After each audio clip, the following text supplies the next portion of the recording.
What's up, everyone? My name is FlashStep from Blight Gaming, and I'm going to do analysis on this VP pistol round here for you.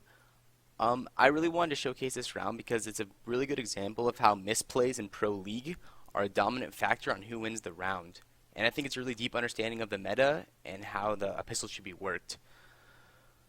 So I'll start it off here. So Taz starts it off with like faking out B. You'll see here he's followed up with a smoke, and he kind of causes chaos, which I think is really strong, because it makes the CTs transition. Now, they don't do anything off of this, so the pistol looks more like a 1-3-1. But one of the stronger plays on Cobble for pistol is abusing drop, and so they actually end up doing it late into the round, but not right away. Like, CTs actually are trying to prevent this drop play here, but it just comes out really strong after Taz makes this play. Like, gets spotted by JW and contests and spams a little bit, the other T's go silent, he starts falling back. Now JW hears him run back here, and then he starts to push back. Now this right here is the misplay I want to talk about. JW calls that like long B is clear here and starts pushing up. I don't think a push-up play here is any good. He gets fragged, right?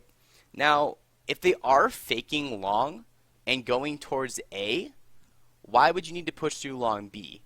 You're really far on a flank if they're really sprinting it back to A, and if they are waiting dropper at long B for you, they're always going to trade you there every single time.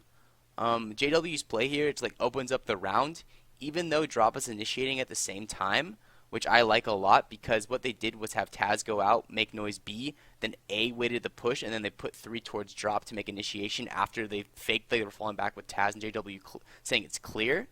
So at this point, the CTs are transitioning everywhere, and they don't really know where it's coming from.